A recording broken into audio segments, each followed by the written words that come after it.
Sri Ramakrishna. Let's begin with the usual prayers.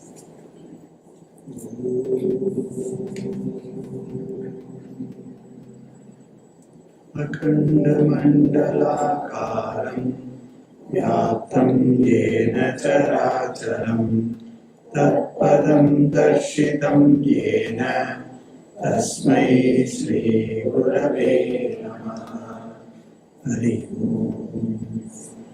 Om Sahana Bhavatu Sahanau Bhunaktu Sahaviryam Karavavahai Tejasvinavaditamastu ma vidvishavahay.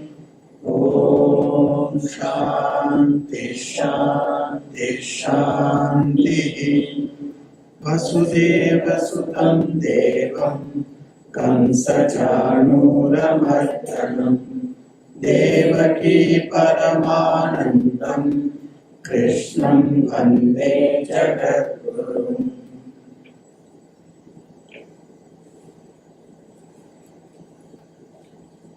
Welcome to this weekly class on Srimad Bhagavad Gita for practical life. We are now studying chapter 2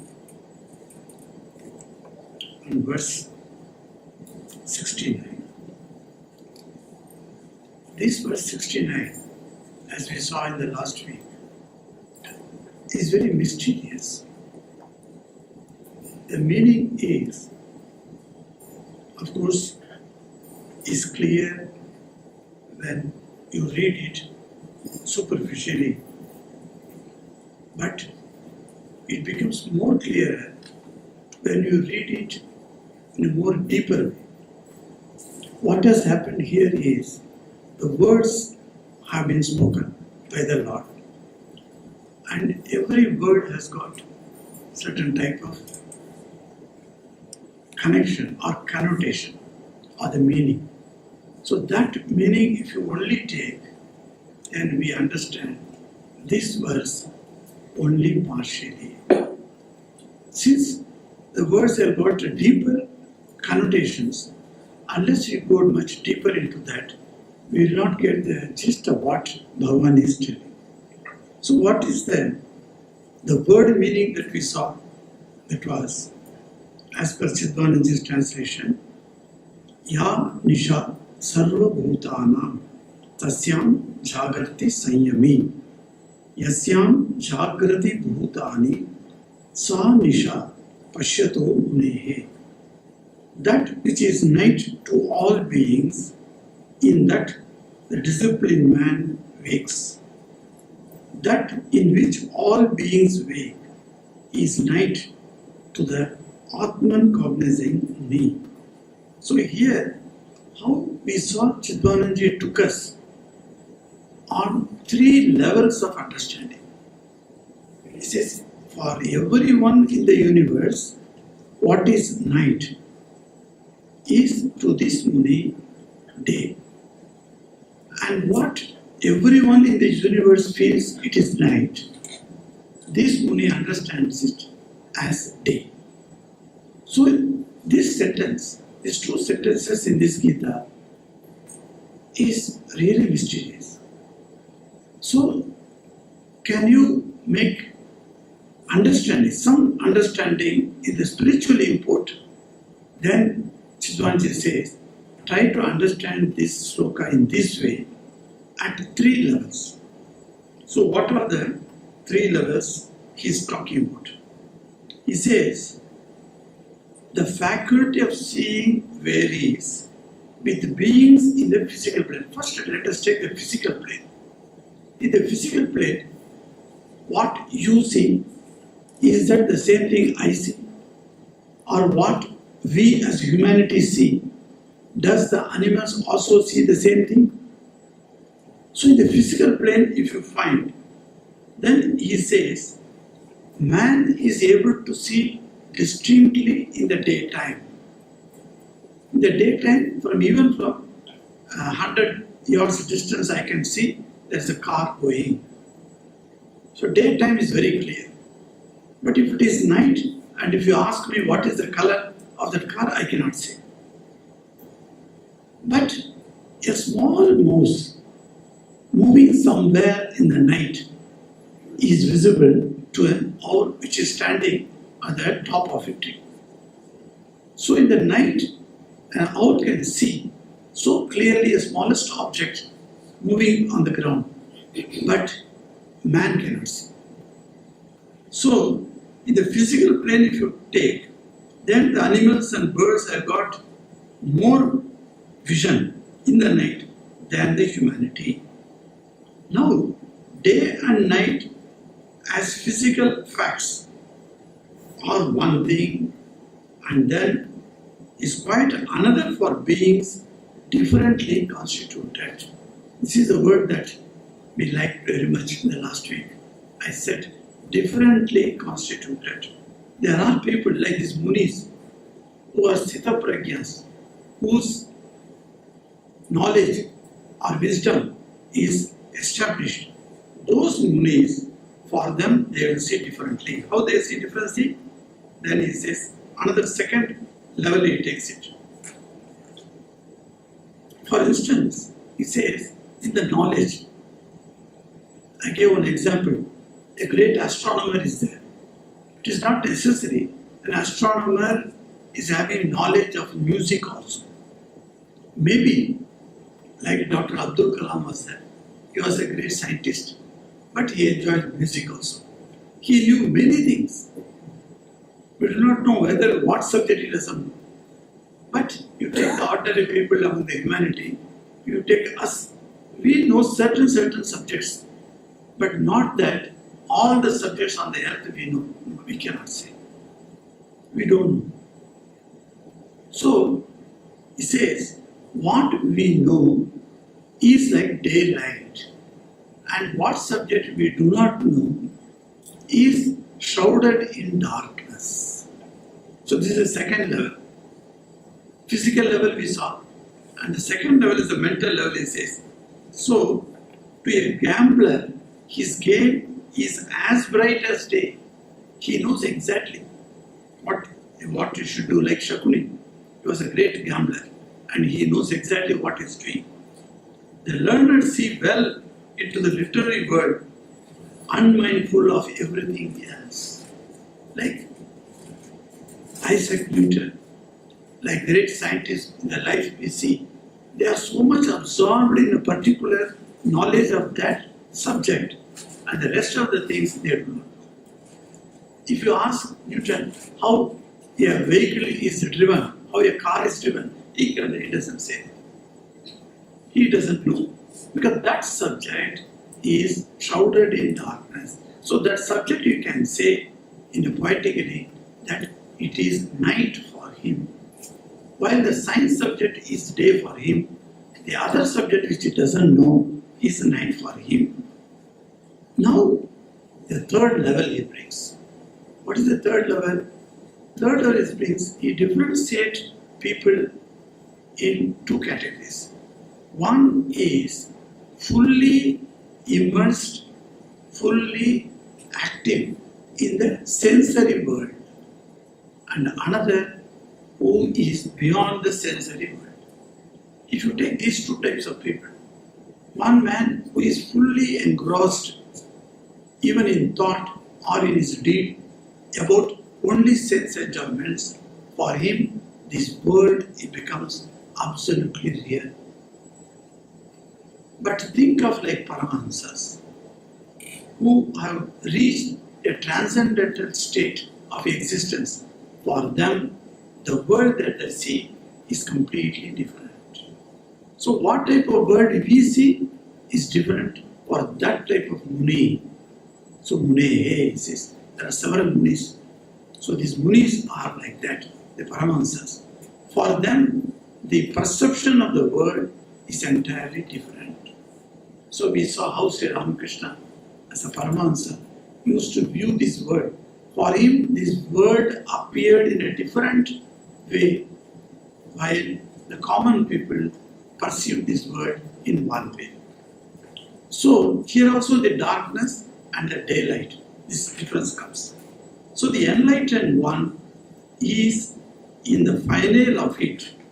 So he says, according to the attainment, beings are attuned to different planes of existence. That is very, very important to understand in our life.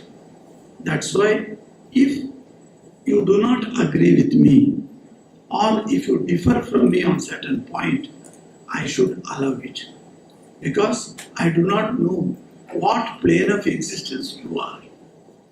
You may be in one plane of existence, say X, and I may be in another plane of existence, which is called Y. This X and Y may not be same.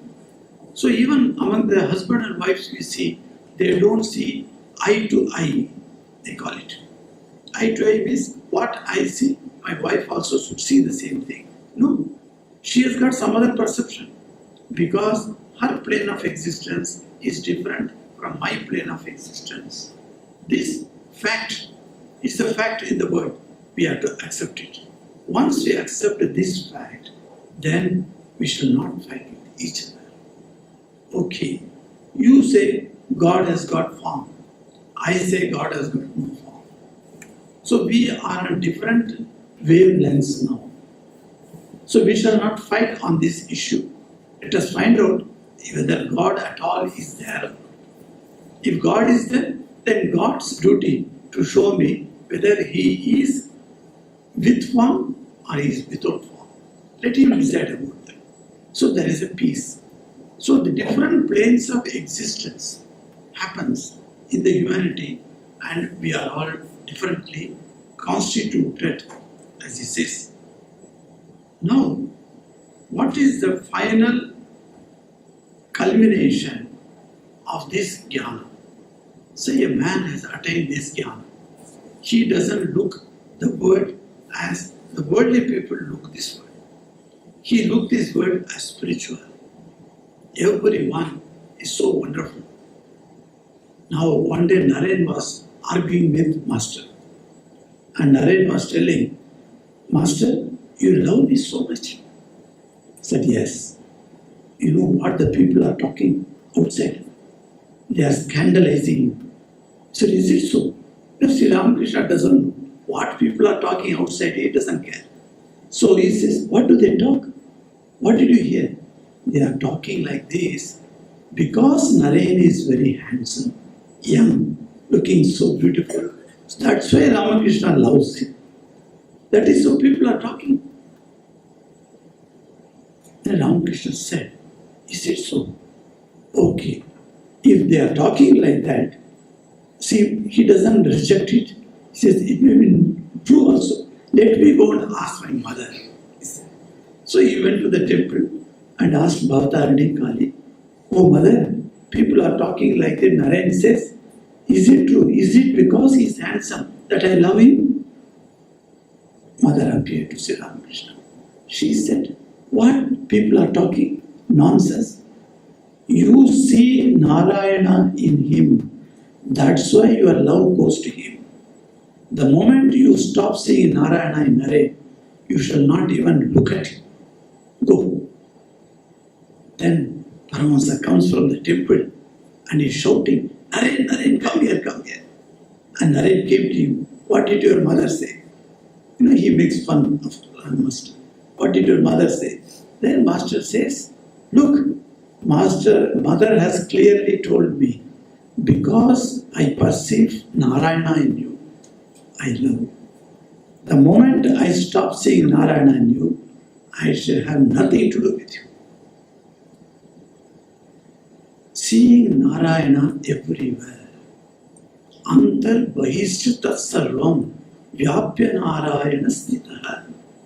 Anantam avyayam kavigum samudretam vishwasambhuva. How beautifully Narayana Suktam says. Antar bahishya, inside and outside. Tat sarvam, everything. Narayana stitaha. Narayana is living. How does he live? Vyapya. Sarvam vyapya.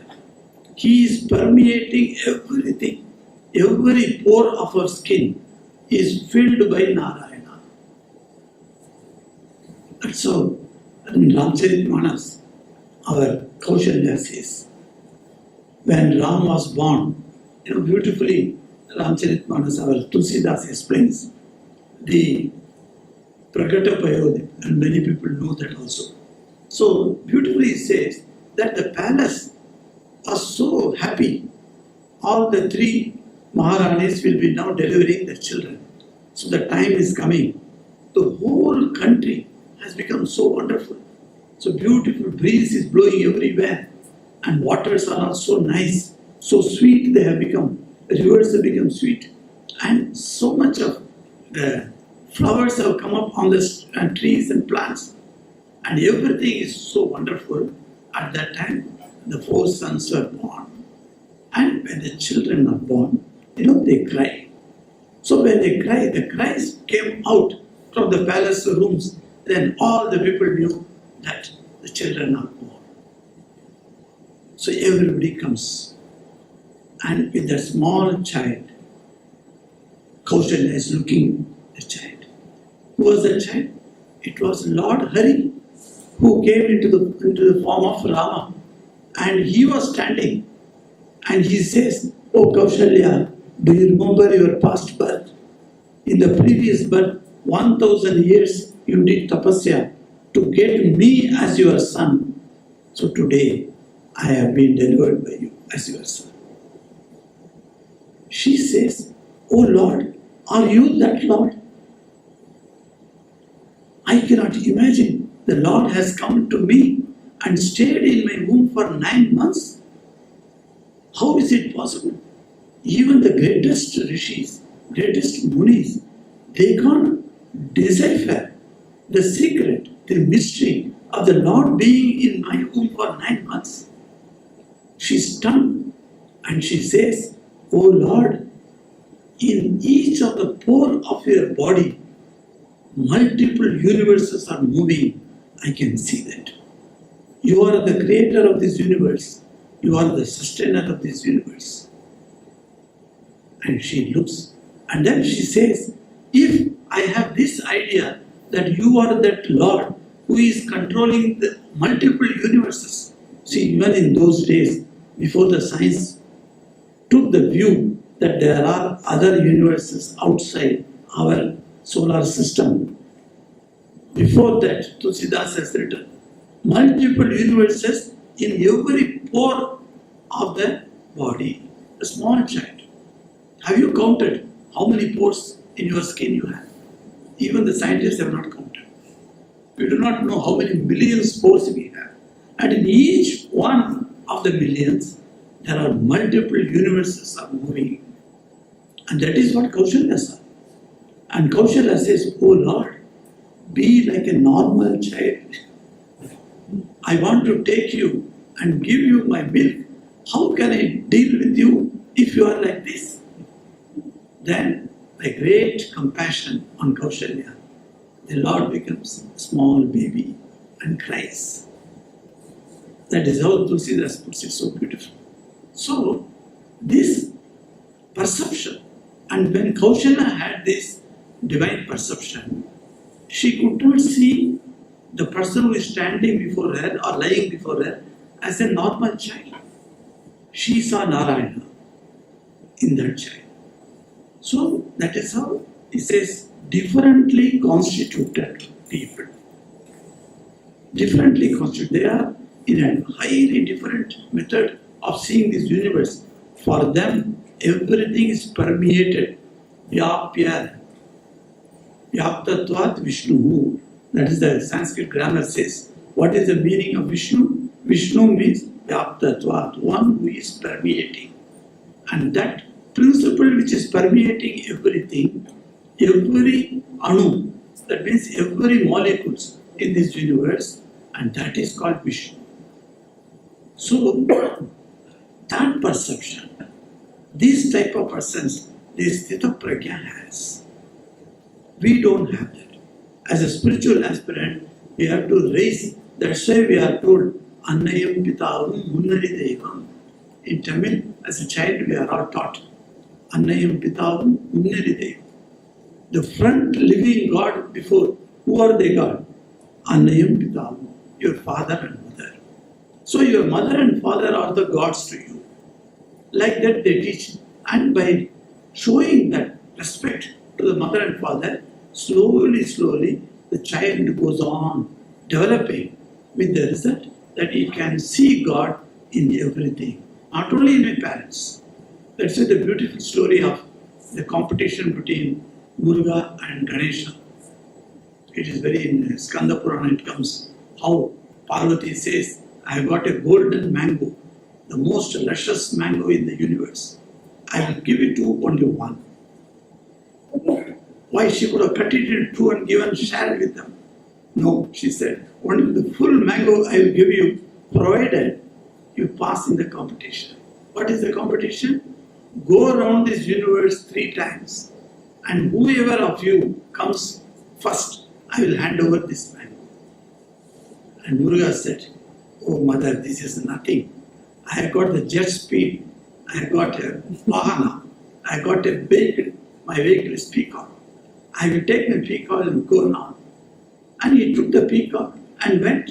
Already has completed 1 round. And when he finished 1 round, he is looking at his brother. And Ganesha just now got up from his seat.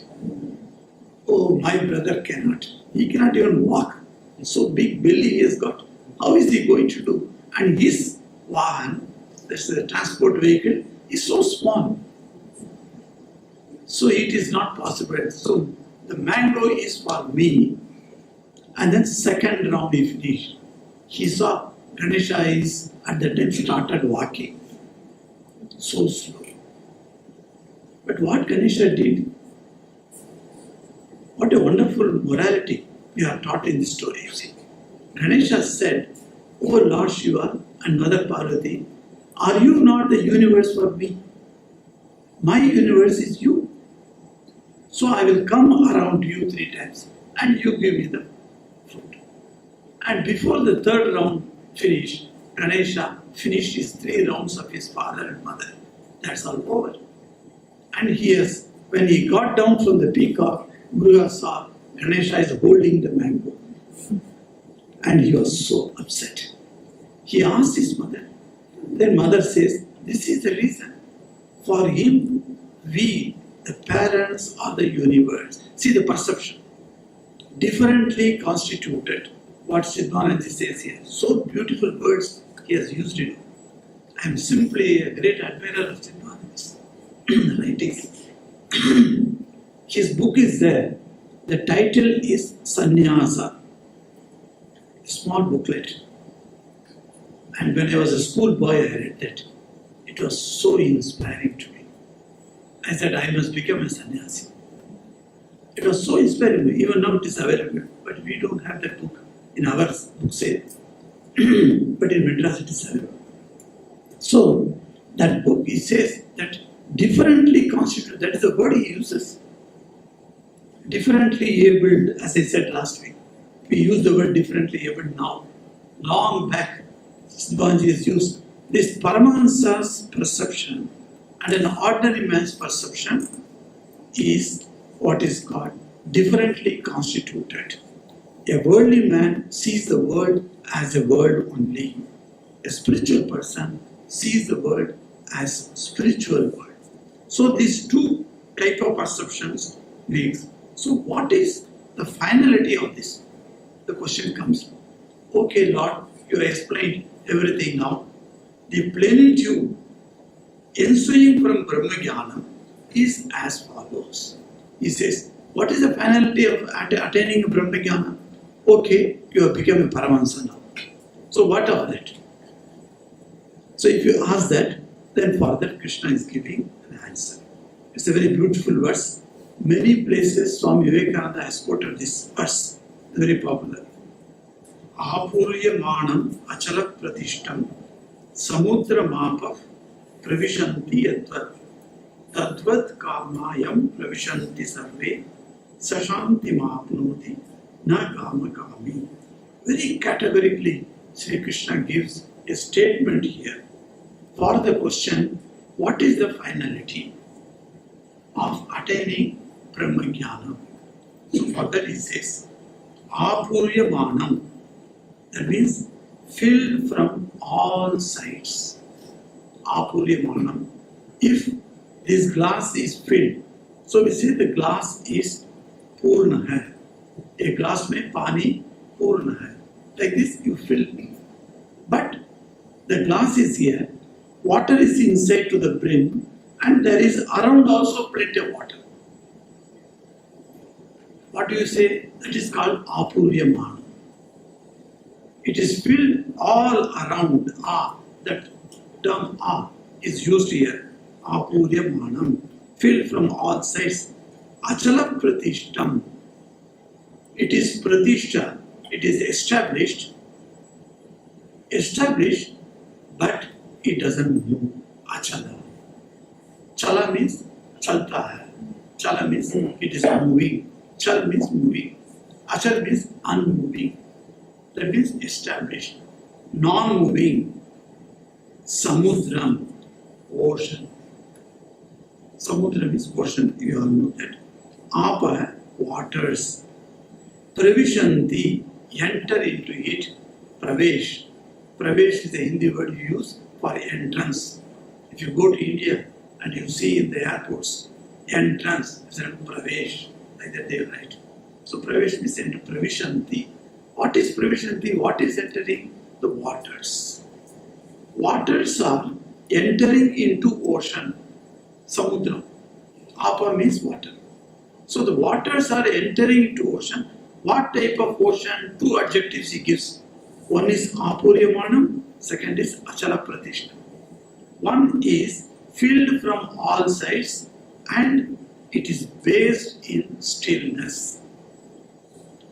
Likewise, what happens? This is only an example which Krishna gives to Arjuna. Likewise, a man who has attained this Paramahansa state, who has attained this Chitaprakya state, what is happening to him? Yadvat tadvat. That means, as this example says, likewise, kamaha, the desires, all the desires, pravishanti, enter into that person. All the kamas, all the desires enter into that person's. So, he apnoti, attains shanti, peace. He attains peace.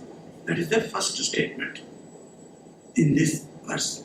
Another verse there, na kama kami, he adds along with that. That is a very how we'll understand how beautifully he adds that. He says, as the ocean is full of waters, there are many rivers come. Actually, all the rivers in this universe, they all come through, they course through the lands and fall in the ocean. So ocean is the receptacle where all the rivers come and fall. Suppose one river does not send waters. For instance, every day a huge quantity, X quantity of waters is being pumped into by Kaveri river, for instance. And today there is no, or for the last 1 month there is no rain. So Kaveri waters, the quantity is now reduced. And because it is reduced, it has poured less water. Does it affect the ocean? You go and see the ocean anywhere. I have seen many places I have stood before the ocean and look at that. Suppose 10 liters water I take out from this ocean. Does it make any difference to the ocean? Not even 10 liters.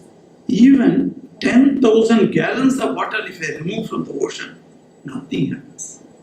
Think of every day the quantity of water that is being evaporated by the sun. Sun's rays comes into the waters and they evaporate. Huge. And you can see how many clouds gather. All these clouds are actually waters. They were all waters in the ocean. But all the waters have gone up. Still the ocean is as it was. Yesterday's ocean, today's ocean, I don't find any difference. So he's taking a very gross example to tell us how the waters are flowing from different rivers are bringing the waters and throwing inside the ocean, still the ocean's stillness is not disturbed. And it is as it is because it is filled in all sides. Apurya Manam. And it is stillness. If you go to Pacific Ocean, you will see what a wonderful name they have given. It is pacified. That's why it's called Pacific. No waves at all. The water is like a still lake. You can see that. Only when the ships move, then the water is disturbed. Otherwise, it's all quiet, peaceful. So that's the type of stillness waters are there in the ocean, and that ocean is not disturbed. Likewise, what is this example for? The example is for that type of person who has attained the Brahma Jnana. For him, hundreds and thousands and millions of desires come. And where do they go? They enter Pravishanti. They enter into his mind and get merged, finished. Not a single desire can disturb that person. That is the gist of the meaning. As the rivers bring waters, tons and tons of waters into the river, while bringing the waters into the ocean, the rivers cannot disturb the ocean. The ocean still remains as still. In the same way, when a Paramahansa's mind is such that hundreds and millions of desires may arise, but none of that desire can disturb his mind. He is absolutely still. Nothing can shake him, nothing can disturb him.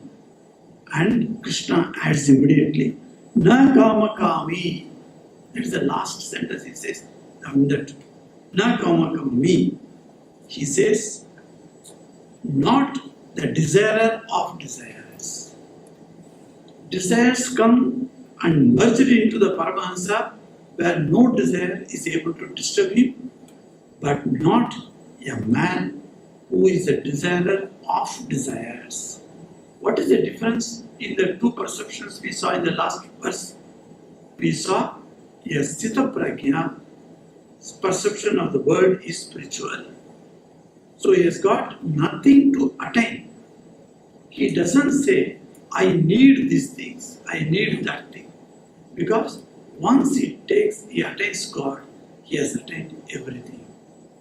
For him, there is nothing to desire.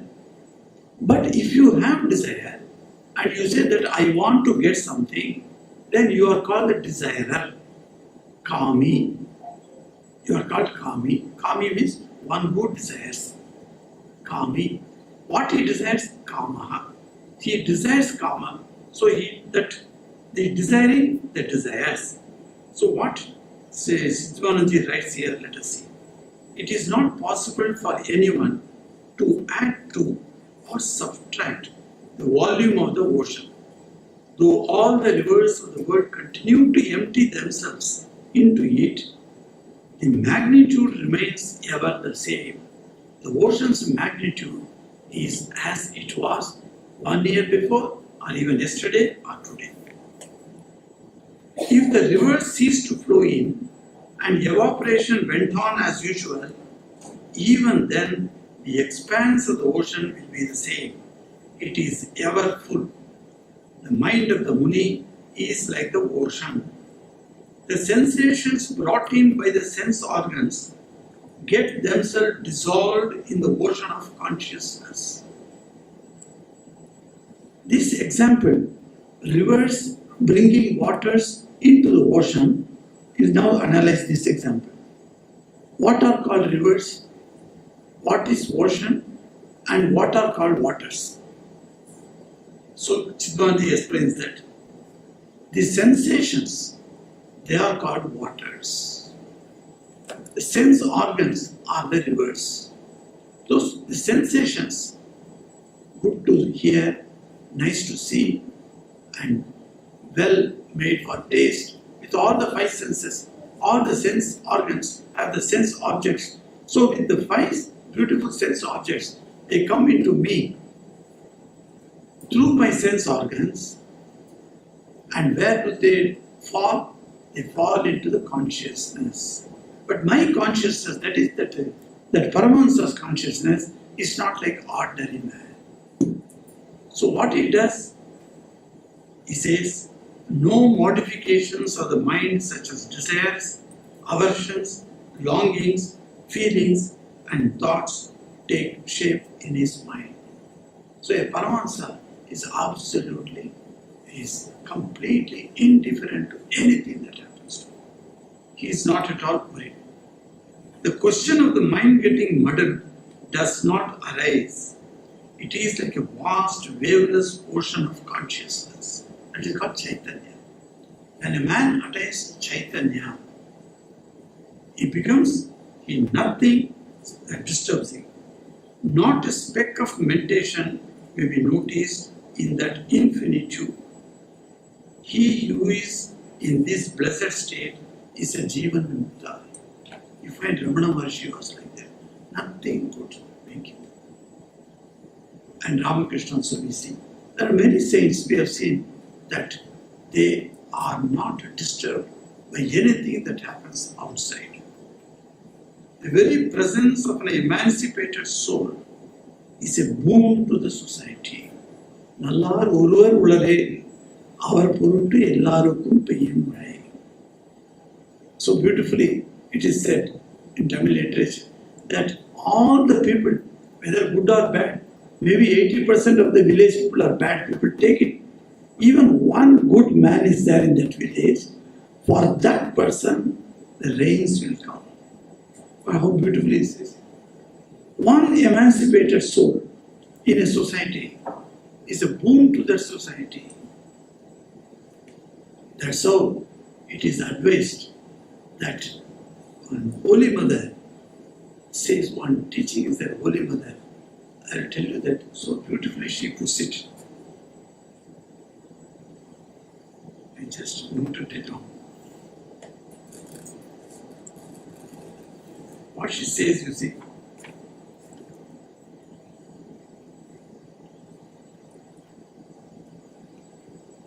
Mother said to a devotee, be careful about these three things, she says.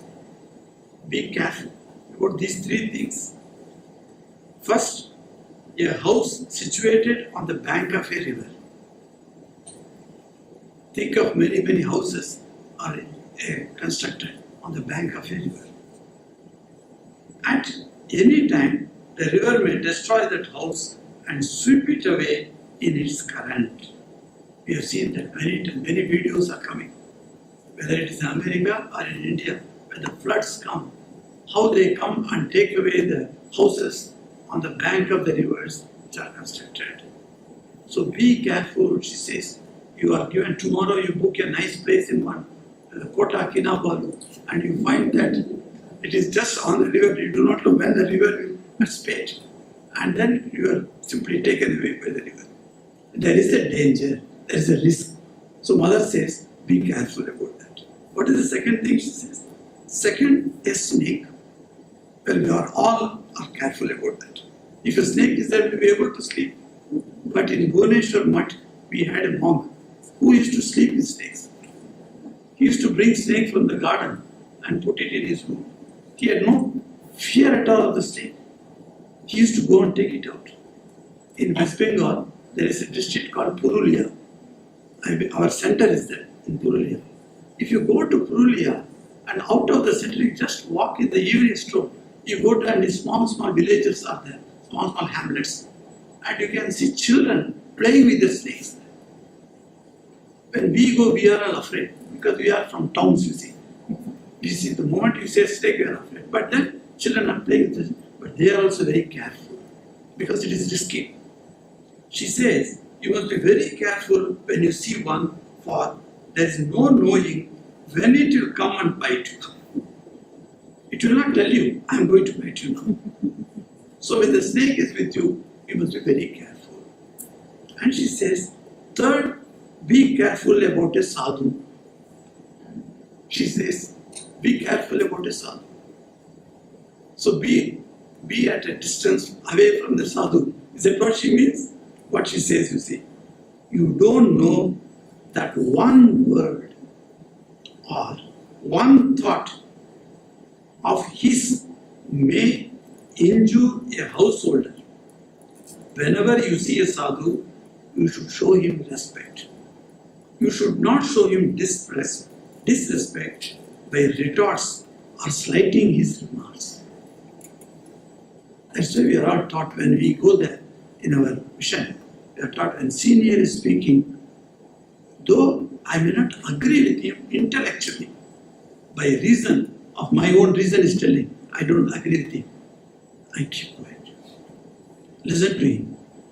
And when the next chance comes, you go to him, Maharaj, yesterday you were talking about certain things. I felt, I have a doubt. Shall I say this doubt? You have to tell. You have to. See, my guru was there, Swami Vimokshananda. So he was sitting and he had a secretary. I don't know whether I told this story here. So that secretary had a very good friend in one monk. So the monk has come from another place. And headquarters has, government has posted him for relief work in one village in West Bengal. And on that day evening, he has to leave. Because the order of the General Secretary Maharaj, he has to leave. So the morning he had gone to meet my Gurudev. And his Gurudev also is that Swami. So he went and met him. This Secretary Swami, he played a joke. What he said, he wanted to keep his friend one night more so that they can speak and do all this. So they said that my friend has come all the way from there and today evening he will go away. So the friendship is such, you see, it's wonderful. So he wanted to retain his friend. So when the friend came and made pranam to my Gurudev, he told him, my Gurudev, Maharaj, you see, he wants to go today evening. Then Maharaj looked at him. He was like a child. He was 87 years old at that time. Like a child is looking at him. And he says, he didn't understand why, what is the problem if he goes today. He says, today is Thursday, Barbela. In Bengali, the Panchika is there. The almanac. It says, you should not do like Rahu Kalam or Yamakandam, like that we say in astrology. So like that, in Barbela, you should not travel. And he wants to travel. And Maharaj said, hey, don't go tonight. Stay tonight, then tomorrow morning. So that Swami said, yes, Maharaj. He could have told him, no, Maharaj, I have been ordered by the headquarters office. I have to go. He didn't say that. He said, okay, Maharaj. And he looked at the secretary, he was smiling. So the secretary has won the game, you see. So he went out. And then when the secretary Maharaj came out, he said, hey, foolish fellow, don't you understand? General Secretary has posted me and relief work is pending there. I have to go. From tomorrow we have to start the distribution of rice, dal, oil, etc. If I don't go, the work cannot start. You have put me into a big problem. Then he understood that. He made a mistake to detain him. He said, okay, come. Come and let us go and meet him again. Because he has advised him not to go, so he cannot go also, because he is a vice president of the order. You have to listen to him. So again he went and made pranam. And he said, Maharaj, I am posted for a place to do relief work. Then Maharaj, his eyes were brightened. Oh, relief work. That's very good. He said, but today is Barbela. You told me not to go. But is it not true that by taking the name of Durga, I can go on any time? Then Maharaj was like a child. He said, yes, yes, you can go just now. Take the name of Durga and Durga will protect you. That's not finished. So he went away. So what I'm telling is that, you see, an enlightened soul, to keep him in a society is a boon to the society. Will you be able to retain such type of enlightened souls? And if they are there, the society is benefited. That's why whenever big Swamis comes, highly evolved Swamis comes, we tell our devotees, please come. And you don't even need to talk to him. Just go and sit before him. And he knows what is happening in your mind. And when he starts telling, he will tell all those things. I have heard from one of the devotees who is sitting here. He went to our President Maharaj, Vireshwaran, and sat before him. He never asked anything, never talked to him. And all his mind, whatever he has been thinking, he was telling. It has happened with many of the people you can understand, that you go and sit with him, and he's go on telling. Some people say like that, that when you go to a sadhu, and what he talks, he's telling actually my own mental questions, without being asked. That is how they do. So, Shivaji says, the very presence of an emancipated soul is a boon to the society. In his presence, the minds of aspirants automatically become pacified. We are searching for peace. Our mind is disturbed. Even coming to ashram, you stay for 10 minutes in the temple and go, how much peace you feel. Whether you talk to a monk or not is a different thing.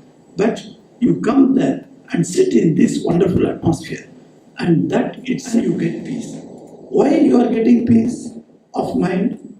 It is because the temple, the campus has got a peaceful atmosphere. How the peaceful atmosphere has come into this place? Why the same thing is not in a mall. If you go to a mall, your mind is completely dissipated. It is completely gone out. But here your mind gets concentrated.